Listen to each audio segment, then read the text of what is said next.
पूर्व सीएम कमलनाथ ने आइटम शब्द पर खेद जताया। उन्होंने कहा कि किसी भी महिला का अपमान करने का उनका कोई मकसद नहीं था। मैं महिलाओं का सम्मान करता हूं।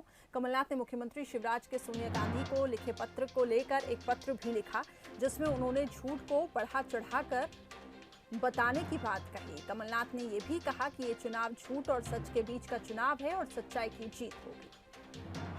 तो दो पत्र आपको दिखा रहे हैं। मुख्यमंत्री शिवराज सिंह चौहान ने जब सोनिया गांधी को पत्र लिखा और ये कहा था कि ये महिलाओं को जो ये टिप्पणी की गई है ये आपत्तिजनक है। और दूसरा हम खत आपको दिखा रहे हैं जब मुख्यमंत्री कमलनाथ ने शिवराज सिंह को पत्र लिखा और उन्होंने कहा कि झूठ को बढ़ा चढ़ाकर बताने की इसमें कोशिश की गई है। ये चुनाव झूठ और सच के बीच का कहना है और उन्होंने खेद प्रकट किया।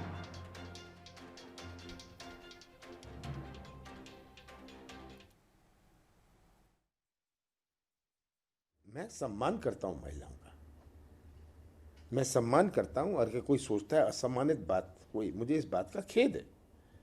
पर यह कह देना कि ये महिलाओं का अपमान हो गया, सब महिलाओं का सम्मान होना चाहिए, इसमें कोई शक है। बोलते बोलते मैंने कहा, मुझे नाम नहीं याद था, स्वाभाविक है कि सबके नाम नहीं याद रहते। मैंने कहा कि जो बात कही कह दिया। और ये आइटम लोकसभा में आता है, विधानसभा में आता है। आज मैं कार्यक्रम में जाता हूं, आइटम नंबर 1 होता है, कोई ये माला पहनाएगा, आइटम नंबर 2 होता है। ये क्या असम्मानित है? पर ये मुद्दा बनाना चाहते हैं जनता का ध्यान मोड़ने के लिए, जनता को गुमराह करने के लिए, जनता को बरगलाने के लिए। क्यों? ये जानते हैं ये हार नहीं रहे, ये पिट रहे हैं इस चुनाव में। ये कारण है। मेरा लक्ष्य नहीं था कि किसी का अपमान करना, और किसी को लग गया कोई तोड़ मरोड़ के ऐसे करे। मैं तो कह रहा हूं लोकसभा में क्या यह असम्मानित है? विधानसभा क्या यह असम्मानित है? आपके खुद प्रोग्राम में आता है आइटम 1, 7 बजे आइटम 1, 7:15 बजे आइटम 2, ये सब आता है ना। तो आप किसी का, वो पत्र मैंने लिखा है जो उन्होंने सोनिया जी को पत्र लिखा था, उस पत्र के जवाब में मैंने उन्हें पत्र लिखा है, जरूर लिखा है। और सच्चाई का पर्दाफाश किया मैं। कोई नहीं, वो सोनिया जी को लिख रहे हैं, क्या उनका लक्ष्य था? अगर वो सोनिया जी को लिख रहे हैं, मैंने उनको लिखा है, तो सोनिया जी को पत्र लिखने की। चलिए आगे बढ़ते हैं। मध्य प्रदेश में विधानसभा चुनाव के लिए कांग्रेस ने डबरा विधानसभा की जिम्मेदारी पूर्व मंत्री विजय लक्ष्मी साधो को सौंपी है। अब विजय लक्ष्मी साधो ने कमलनाथ के इमरती देवी पर की गई टिप्पणी पर कहा कि कमलनाथ ने ऐसा कोई बयान नहीं दिया।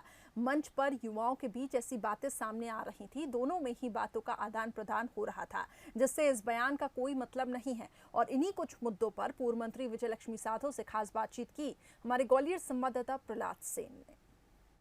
मध्य प्रदेश विधानसभा की 28 सीटों में से सबसे चर्चित सीट डबरा विधानसभा की है।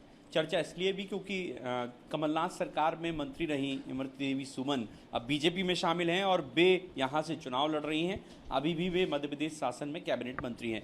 हमारे साथ इस विषय पे चर्चा करने के लिए, जो चुनावी संग्राम है उसको लेकर चर्चा करने के लिए पूर्व मंत्री विजय लक्ष्मी साधो मौजूद हैं। जो आपकी चुनावी सभा रही उसमें जो वक्तव्य एक कमलनाथ जी का आया, अमूमन वो ऐसी बात करते नहीं हैं, लेकिन जो वक्तव्य आया उसको लेकर अब बवाल मचा हुआ है। बीजेपी ने आज मौन धरना दिया। जिस तरह से प्रोपेगेंडा किया जा रहा है भारतीय जनता पार्टी के द्वारा, ऐसा कुछ नहीं हुआ था, ना कुछ किया गया था उनके द्वारा। जब वो भाषण कर रहे थे सभा के अंदर, तो पब्लिक के साथ वो इंटरेक्शन कर रहे थे, और जो मंच के सामने जो यूथ खड़ा हुआ था, जो उनके साथ वो बातचीत कर रहे थे, बातचीत के डायलॉग करने के माध्यम से वो बोल रहे थे, और नीचे से कुछ चीज़ें आई उसको वो रिपीट करके उनके साथ बातचीत कर रहे थे।